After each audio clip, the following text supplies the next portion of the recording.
السلام عليكم ورحمة الله وبركاته. طبعا الدرس ده بالنسبة لي هو أول درس يعني تقيل شوية في الماس. هناخد النهاردة بإذن الله، نركز بس مع بعض. ناخد النهاردة السكوير روت وهناخد الكيوب روت. ايه هو المقصود بيهم؟ ببساطة انت حضرتك بيكون عندك مثلا 4 تايم ال 4 بيدينا 16، او 5 تايم ال 5 بيدينا 25. ففي رقمين بيتضربوا في بعض بيدينا الرقم دوت، ودي بتكون 4 باور 2. تمام. طيب ما هو السكوير روت؟ حتى اسمه سكوير. سكوير روت المقصود بيه ان حضرتك بتجيب مثلا زي هنا، مثلا هقول سكوير روت ل 4 باور اللي هي 4، سكوير روت لل 4 بيديني 2. تمام. يعني بالعربي كده الرقمين اللي بيتضربوا في بعضهم بنطلع منهم واحد، ده هو السكوير روت. طيب الكيوب روت، كيوب روتس هو حضرتك 3 نمبرز بتعمل لهم ملتبلاي، زي ال 4 ملتبلاي ال 4 ملتبلاي ال 4. طيب ما هو السكوير روت؟ السكوير روت حضرتك كأن ال 4 ملتبلاي ال 4 ملتبلاي ال 4 كأنها 6 ملتبلاي 64. الكيوب روت بتاع 64 هو ال 4. يبقى السكوير روت رقمين بيتضربوا في بعضهم بنقدر نجيب منهم واحده.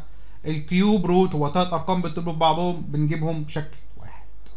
ده ببساطه كده باختصار. طيب تعال نشتغل واحده واحده بقى وستيب باي ستيب. اول حاجه بالنسبه للسكوير روت، السكوير روت يا جماعه بيطلع اللي جواه ممكن يطلع بوزيتيف، ممكن يطلع نيجاتيف. بمعنى ايه؟ بمعنى على سبيل المثال السكوير روت بتاع ال 81، السكوير روت بتاع ال 81 هو عباره عن نيجاتيف 9 وبوزيتيف 9. طب سؤال مهم، ليه يا باشا نيجاتيف 9 وبوزيتيف 9؟ لان ببساطه نيجاتيف 9 تايم نيجاتيف 9 هيديني كام؟ هيديني 81، صح؟ طب بوزيتيف 9 تايم بوزيتيف 9 بيديني 81. فبالنسبه للسكوير روت حضرتك بيطلع الحل بالنيجاتيف والبوزيتيف، اللهم الا في حاله واحده، لو هو حدد لك قال لك عايز البوزيتيف سكوير وقال لك عايز النيجاتيف سكوير. لو بوزيتيف سكوير بجيب له البوزيتيف، لو النيجاتيف بجيب له النيجاتيف. طيب اللي بعده ماشي. طبعا السكوير روت بتاع الزيرو بزيرو. ماشي. طيب بنجيبها ازاي يا باشا على الكالكوليتر؟ ببساطه افتح يا باشا كده اهو، احلى كالكوليتر في العالم. هتجيب هنا ده يا باشا السكوير روت اللي هو ده 36، يديك كام؟ يديك ال 6. طب هو عايز هنا النيجاتيف، ايه يا باشا؟ احلى كالكوليتور، حط النيجاتيف بره، وهنا نروح جاي هنا 16 وتحت عباره عن 25 ايكوال، طلع لك الحل نيجاتيف 4 اوفر 16. هنا المساله اللي بعدها احلى كالكوليتور، هنا يبقى بوينت 25 ايكوال 1 اوفر 2، بس هيطلع بالبوزيتيف والنيجاتيف.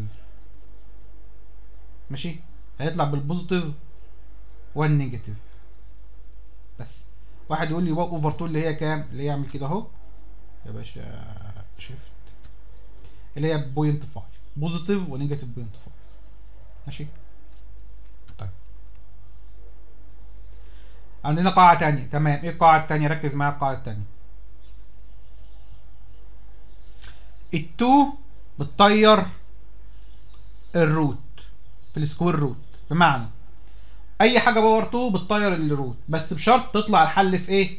في ابسوليوت فاليو. يعني هنا مثلا ال2 دهيت تطير السكوير روت ويطلع الحل عندي في ابسوليوت فاليو. فمثلا هنا اهو ال2 طير الروت بس يطلع الحل فين؟ في الابسوليوت فاليو.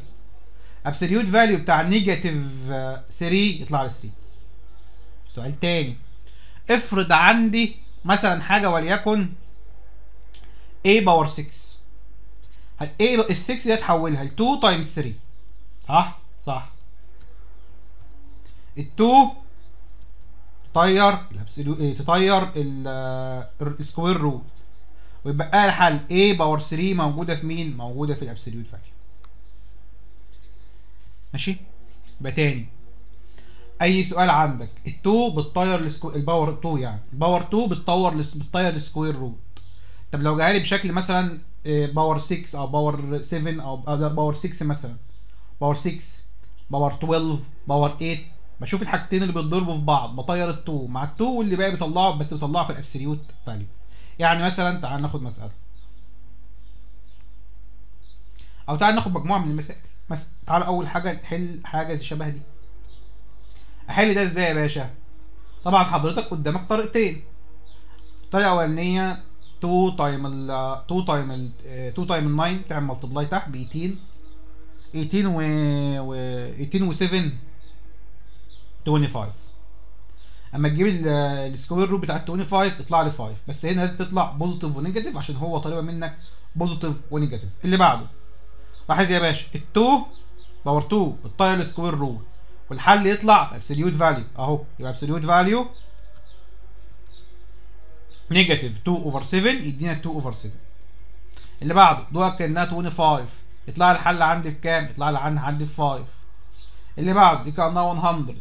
100 اما تاخد بيها البتاع ده، اما تاخد لها الروت تطلع لك 10. طب دي يا مستر بص يا باشا، هناخد واحده بواحده. ناخد واحده بواحده.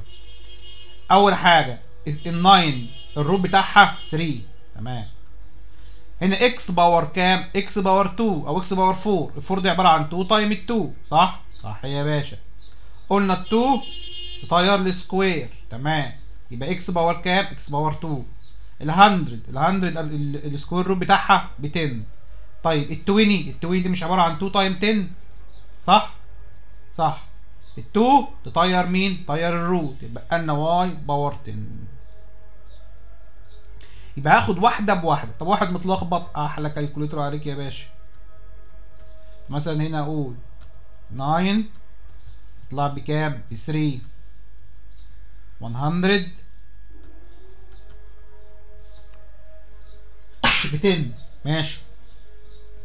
دي 4 كانها 2 باور 2، قلنا ال 2 طور لها السكوير طلعنا اكس باور 2. طب هنا دي كانها 2 تايم 10، 2 طير السكوير روت يبقى لنا 10. طب اللي بعدها هاخد احلى سكوير روت 36 ايكوال 6، ماشي. طب هنا a باور 6، a باور 6 عباره عن 2 تايم الكام؟ 2 باور 3، ماشي. ال 2 طير السكوير روت يبقى a باور 3، بس احطها في اخونا مين؟ ابسوليوت فاليو. تحت 49 متلخبط، 49 تمام. يبقى ابسوليوت فاليو لمين؟ قصدي الروت لل 49 يديني كام؟ يدينا 7. بس يبقى دي 7، دي 6، دي ابسوليوت فاليو اي باور 7.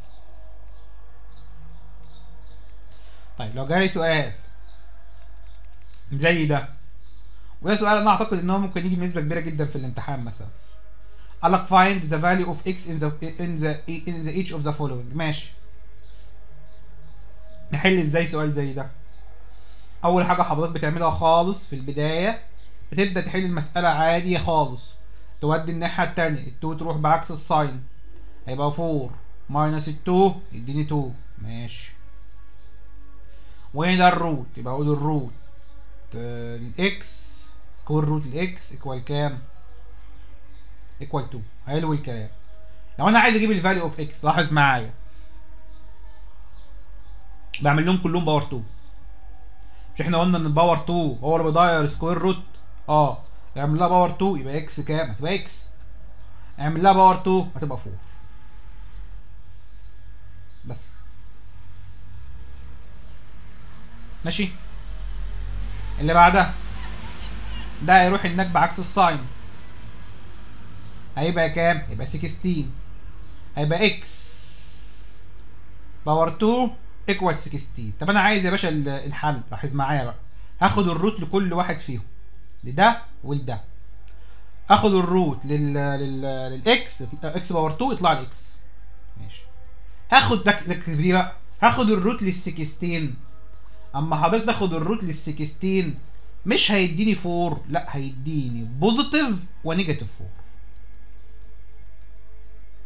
فالاكس هي تنفع تتحل بالبوزيتيف، والاكس هي تتحل بالنيجاتيف. تعالى كده نحلها بالكالكوليتور. الفا اكس باور 2 بلس 1 الفا كالك 17 شيفت سولف ايكوال. لاحظ معايا ان هو كان مديك الاكس ايكوال 4، لا هي تطلع ببوزيتيف ونيجاتيف 4. تمام، تطلع بوزيتيف ونيجاتيف 4. الاكس هيطلع بوزيتيف ونيجاتيف 4، الاثنين ينفعوا يا جماعه. وحضرتك اما تاخد، خلي بالك اما تاخد الروت فيطلع بالبوزيتيف والنيجاتيف. ها نفس الكلام باكس باور 2 ماشي. دي هتبقى كام؟ 40 40 هتنزل هناك تبقى 42 ديفايدد 2، ده هتبقى 50 قصدي 50 ديفايدد 2 ب 25. هاخد الروت بتاع ده وده، اما اخد الروت بتاع ده هيديني اكس، اما اخد الروت بتاع ده هيديني بوزيتيف ونيجاتيف 5. ماشي، خلي بالك من دي مهمه.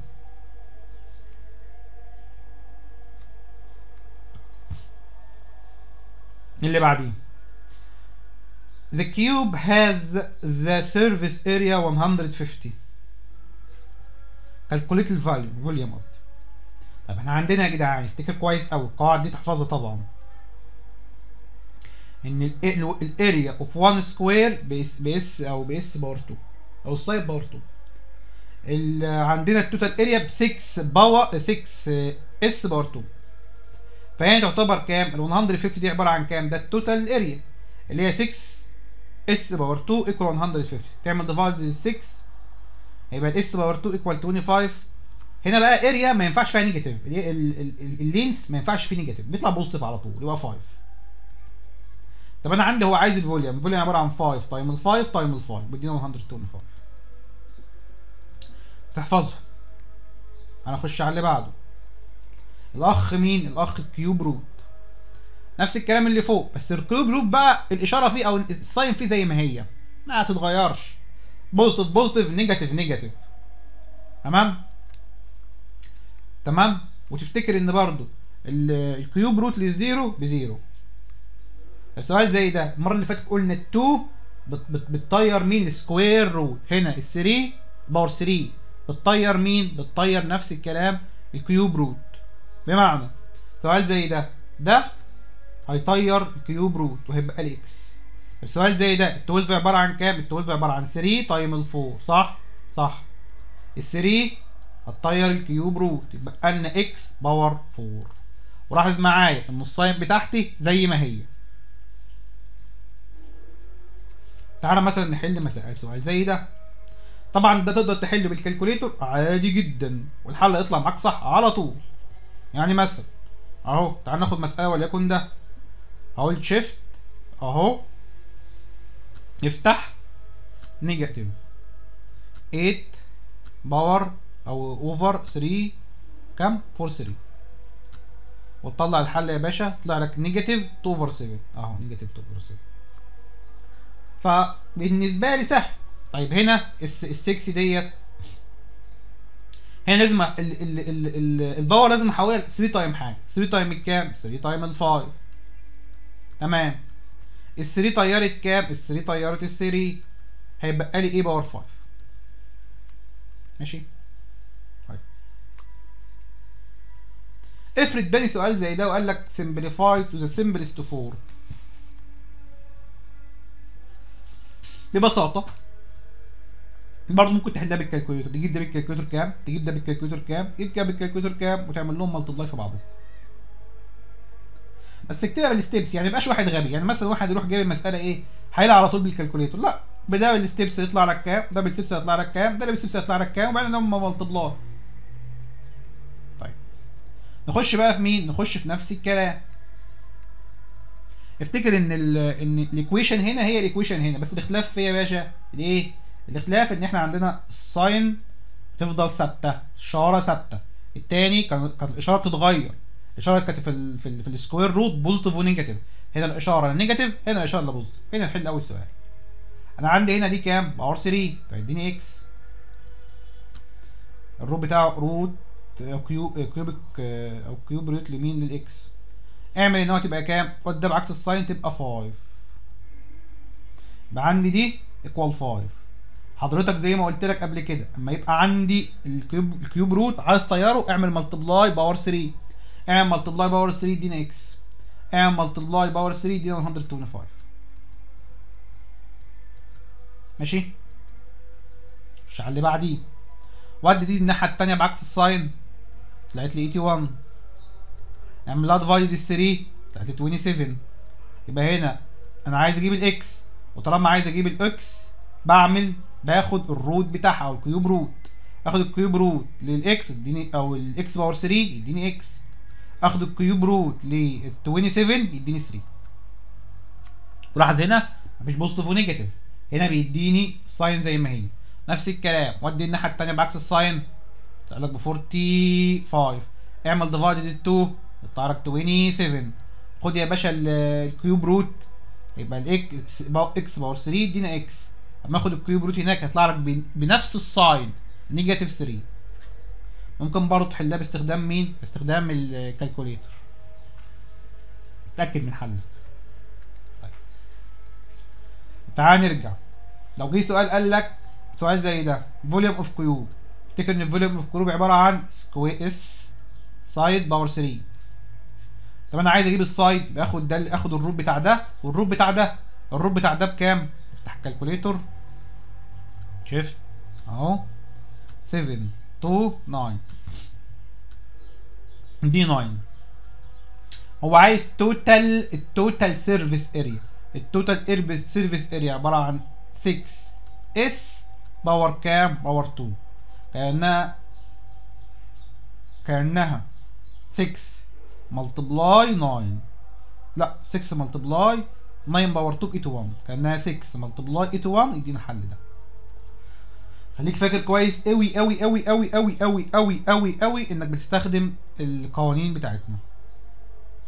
ده الفوليوم، وده التوتال سيرفيس اريا.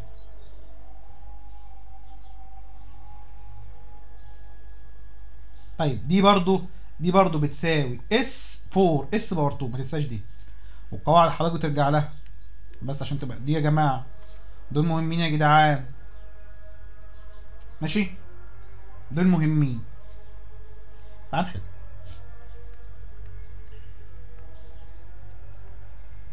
بص يا باشا، بالكالكوليتر دي اي حاجه سكوير الروت بتاعتها دي 4. بالكالكوليتر جيب الكالكوليتر يا باشا. هو عايز بوزيتيف ونيجاتيف، يبقى بوزيتيف ونيجاتيف. بوزيتيف ونيجاتيف كام؟ 40 كده اهو اهو 5 7 6. طلع يا باشا 24. يعني كل اللي على حضرتك انك تحل المساله عادي باستخدام الكالكوليتر، ما عدا مثلا السؤال رقم 10 ده. سؤال 10 هيمشي واحده بواحده. هنا السكوير روت لل4 ب 2، سكوير روت لل9 ب 3. ال2 هتطير السكوير روت لنا ايه؟ ال4 دي عباره عن 2 تايم ال2 يبقى بي باور 2. وما تنساش تحطهم في الابسوليوت فاليو. تمام. تعال نحل السؤال رقم 11. 11 ده اول حاجه ده يبقى كام؟ ده يبقى 7. تحت ده يبقى كام؟ هيبقى 5. وخلي بالك طالما حاطط لك بره نيجاتيف يبقى النيجاتيف هينزل بره زي ما هو. ابدا اشوف هنا فوق الايه هي عباره عن 2 باور 2 تايم 2، فيبقى ايه؟ باور 2، ويتحط لي في الابسوليوت فاليو. ماشي. اللي تحتها ال2 دي عباره عن كام؟ ال2 دي عباره عن 2 تايم 3. صح؟ صح. ال2 طاير الروت يبقى هنا بي باور 3 وتحط في الابسوليوت فاليو. طيب.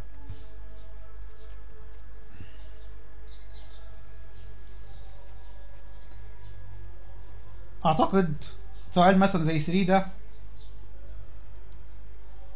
لو جالك سؤال زي ده ممكن احله ازاي؟ بالكالكوليتر. هقول مثلا بص يا باشا، خدها ستيب باي ستيب. اعمل كده اهو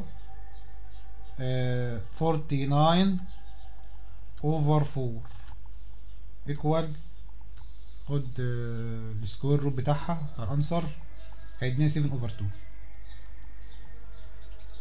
طيب اي حاجه باور 0 ب 1 ملتبلاي دي يا باشا، المفترض ده يبقى 4 اوفر 49.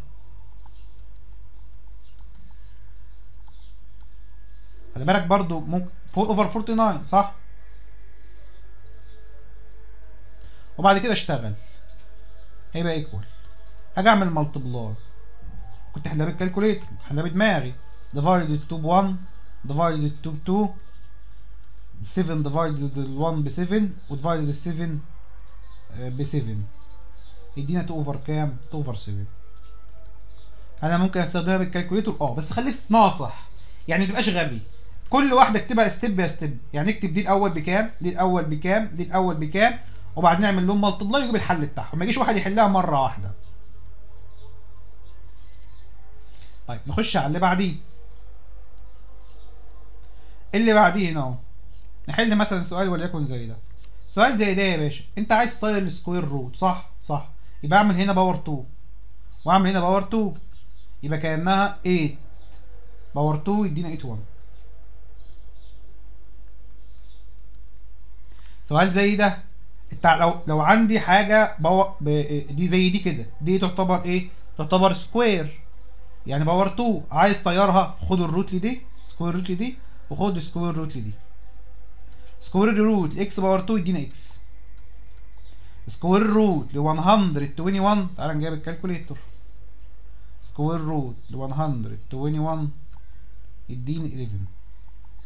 خلي بالك هنا بقى الفخ، لازم احط بوزيتيف ونيجاتيف 11، لازم احط بوزيتيف ونيجاتيف 11 يا باشا. طب تعالى ناخد سؤال زي ده. اول حاجه هودي دي انك تبقى 9، وبعدين اخد سكوير روت دي باكس، اخد سكوير روت لل 9 هيديني بوزيتيف ونيجاتيف 9. تمام. نخش على اللي بعديه، نخش على الكيوب روت، نفس الكلام، بس الكيوب روت الفرق ان انا هاخد بالساين بتاعتي، يعني مثلا هنا اهو راح جاي كده اهو بالشيفت خد اي رقم 64 اهو، هيديني كام؟ يديني 4. بس هي بقى الفكره في مسائل ايه بقى؟ اقول لك انا فكره مثلا في سؤال وليكن زي ده. ده يا باشا حضرتك بتاخد هنا ده 3 تايمز 3، ال 9 عباره عن 3 باي تايمز 3، ال 3 تطير الكيوب روت تدينا اكس باور 3. طيب سؤال وليكن زي رقم 10، خد واحده بواحده، ال 9 ال 8 الكيوب روت بتاعها 2، 125 الكيوب روت بتاعتها 5، كنت جايب الكالكوليتر، اكس باور 3، ما هو ال 3 هيطير ال 3، 3 في الباور هيطير ال 3 بتاع الكيوب روت يدينا اكس. طب الواي باور 6 عباره عن 2 تايمز 3، ال 3 تطير مع ال 3 يبقى لنا كام؟ 3 في الباور هتطير سكوير، هتطير الروت، هيبقى لنا واي باور 2. تمام. وده يعني السؤال اللي فيه النفس يعني، وده طلع بار سهل يعني.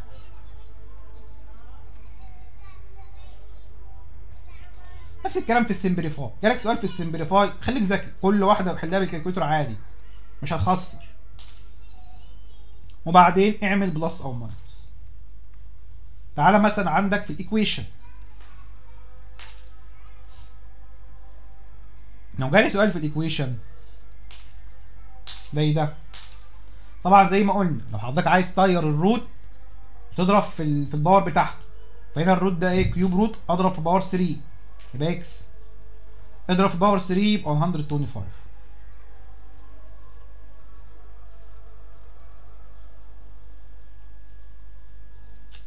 سؤال زي ده، السؤال زي ده بص، السؤال ده ممكن يكون في فكرة، تعال نحله. السؤال زي ده يا باشا،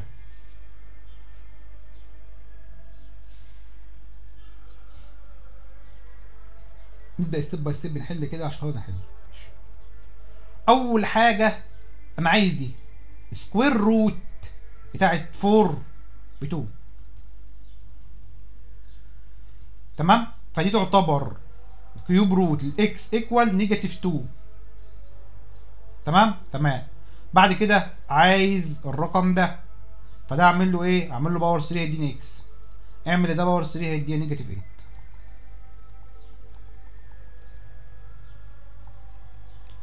تعال نحل سؤال، وليكن السؤال زي مثلا رقم 6 ده شغل شويه.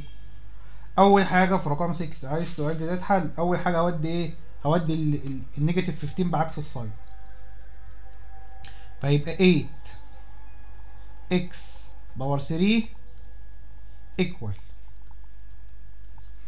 اما اودي ال 15 بعكس الساين هيبقى دي هتبقى 6 هتبقى 4 ودي هتبقى 6. وبعدين تعمل الديفايد لل 8 يبقى اكس باور 3 ديفايد ال 6 ديفايد ال 8 هنا وهنا يبقى 64 ديفايد ال 8 يديني 8.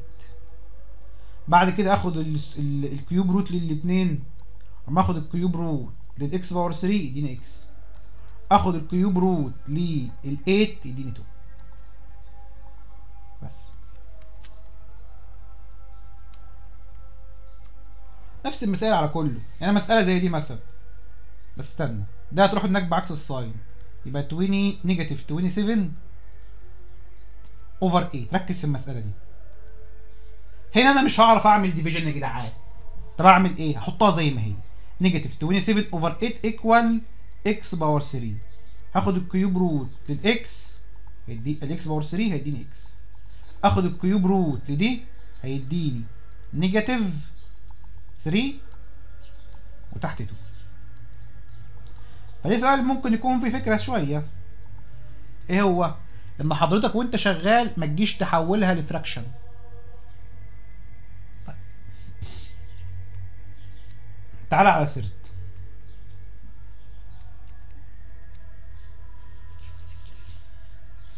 نحل لنا من سيرت ده سؤالين 3 كده. بيقول لك ان ده ب 25 وزد از قشطه، زد از ميد بوينت بتوين الاكس والواي، زين كالكوليت اكس زد. ماشي. اول حاجه هناخد ده سكوير روت لده عشان يديني اكس وواي، يبقى اكس وواي ايكوال كام؟ ايكوال 5. ها، وعايز الميد بوينت النص بتاع ال 5 2.5. وتاكد اي سؤال في عندك باور 2 خد سكوير روت مش تجيب قيمته، اي سؤال عندك باور 3 خد الكيوب روت. نبص لسؤال رقم 13 ده. تمام، هو عايز الاي سي ده، هاخد السكوير روت 144 ب 12 وده هاخد السكوير روت، خد السكوير روت يا باشا الرقم ده، هاخد السكوير روت ل 625 هيديني 25. هو عايز يعرف الاي سي بكام؟ الاي سي دي يا باشا مجموعهم يبقى 12 بلس ال 25 يديني 37. بيقول لك سكوير هاز ان اريا بكذا فايند ذا بريمتر. حلو الكلام. انا لو عندي ده الاريا عشان ركز بقى، عشان تجيب السايد في الاريا تاخد السكوير روت. يبقى هنا تاني لو عايز السايد في الاريا بتاعت السكوير باخد السكوير روت بتاع الاريا. حلو ماشي. فاجي هنا اهو هاخد السكوير روت بتاعت 49 7 اوفر 10. ماشي، 7 اوفر 10. هو عايز البريمتر، تاخد 7 اوفر 10 تعمل لها ملتبلاي فوق يطلع لك الحل في 14 اوفر 5. تمام، 14 اوفر 5 دي اللي هي عباره عن كام؟ اللي هي عباره عن 2.8. يبقى الحل طلع عندي 2.8. تعالى على اللي بعده. بيقول لك عندك كيوب هذا فوليوم ده. تمام، انا لو عندي تركز معايا لو عايز السايد السايد لينس بيساوي الكيوب روت للفوليوم. فهتيجي كده اهو زي الشطور، نروح جايين كده اهو عاوزين هنا الكيوب روت اهو للكام يا باشا؟ لل1 7 2 8 ايكوال 12. 12 ايه؟ 12 سنتيمتر. الشعر اللي بعديه الكيوب الفوليوم بتاعه كذا، ماشي، خد الكيوب روت الفوليوم بتاعه كذا. sum of lengths of each edge x equal 10.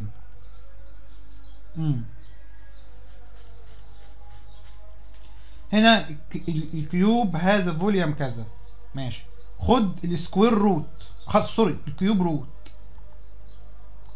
فلما تاخد الكيوب روت دي ال 6 كان عباره عن 3 تايم 2 صح؟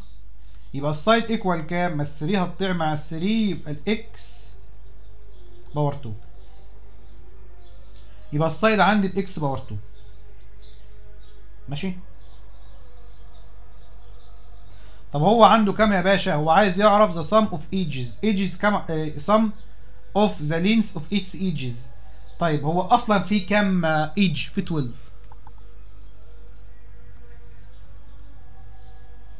في كام؟ في 12. ماشي. طب وانا عندي السايد بكام؟ ب 100.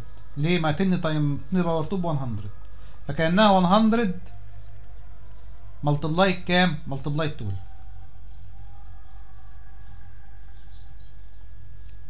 خش على اللي بعدين. يقول لك the total surface of area is كذا square perimeter. find the length of edges. طيب total area عبارة عن كام يا باشا؟ 6 s باور 2 equal كام؟ equal 294.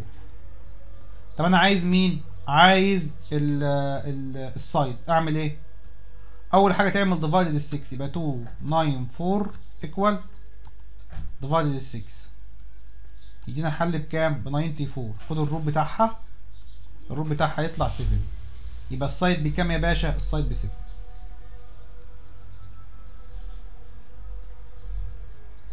طيب اللي بعده السؤال رقم 18. انا عندي دي بايه يا جدعان؟ دي بقى عندي ب 4 اس باور 2. 4 اس باور 2 بيدينا الرقم ده، عايز احلها. هاخد الرقم اللي موجود اهو 600، اعمل له ديفايدد ال 4 هيديني السايد. خد الروت بتاعه يديني 20. طب هنا السايد بكام يا باشا؟ ب 20. ركز بس، هو عايز البريمتر يا باشا. طب الشكل ده عباره عن ايه؟ كيوب. الكيوب ده يا جدعان عباره عن ايه؟ اللي هو سكوير وسكوير، صح؟ صح؟ فيبقى عباره عن سايد تايم ال 4. سايد تايم ال 4 بيديني كام؟ بيديني 20. بيديني ايه قصدي؟ تمام؟ تعال نشوف السؤال رقم 20. والله الدرس ده طلع سهل جدا، وانا اللي يعني كنت مستصعب الدرس من الدروس التافهه. يلا يقول لك if the area of each square 36. ده 36 ماشي. what is the perimeter of the shape؟ حلو، ده ب 36 صح؟ اعملها ديفايد لل 4. انا مش عارف ايه ده، يعني سؤال تافه للدرجه دي؟ انا حاسس ان السؤال فيه حاجه غلط. زي ايه؟ لا اعملها سكوير. خد السكوير روت بتاعها. اما تاخد السكوير روت بتاعها، ما هو ده الاريا، عايز ايه بالسايد؟ يبقى ده بكام؟ يبقى ب 6. يبقى ده ب 6 وده ب 6 وده ب 6 وده ب 6 ده ب 6. عدهم كام واحد؟ 1 2 1 2 3 4 5 6 7 8 9 10 11 12. فانت بتاخد الاطار اللي من بره، فاهم؟ فهو الضلع الواحد ب 6، السايد الواحد ب 6، يبقى 6 ملتبلاي 12 يديني كام؟ يديني 72. بس اعتقد ان بقيه الدرس يعني ما فيهوش حاجه ان شاء الله، درس سهل. شكرا لكم.